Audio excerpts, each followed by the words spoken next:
এমনিতেই মধুর। তানজিদ হাসান তামিম ব্যাট করলে সেই শব্দকে আরও সুরেলা শোনায়, মনে হয় বিখ্যাত কোনো সুরকার যেন পরম যত্নে সুর বাঁধছেন।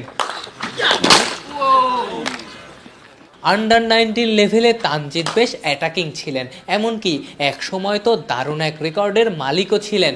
যুব দলে অন্তত 1000 রান করেছেন এমন ব্যাটারদের মধ্যে এই বাঁহাতির স্ট্রাইক রেটই ছিল সবচেয়ে বেশি। ধারণা করা হয়েছিল অন্য দুই ফরম্যাটের চেয়ে টি-20তেই তানজিদ বেশি ভালো করবেন। অবশ্য হলো তার উল্টো। লিস্টে কিংবা প্রথম শ্রেণীর ক্রিকেটে যেভাবে ডানা মেলে উড়েছেন, টি-20তে গেছেন ততখানি ঝিমিয়ে। অবশ্য সেইভাবে খেলার সুযোগই বা পেয়েছেন কই।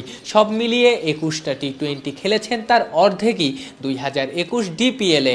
চট্টগ্রাম চ্যালেঞ্জার্স ওপেনার এর আগে বিপিএল খেলেছেন মাত্র একবার, 2022-এ খুলনা টাইগার্সের হয়ে। নিলামে অবিকৃত হওয়া তামিম পরে দল পান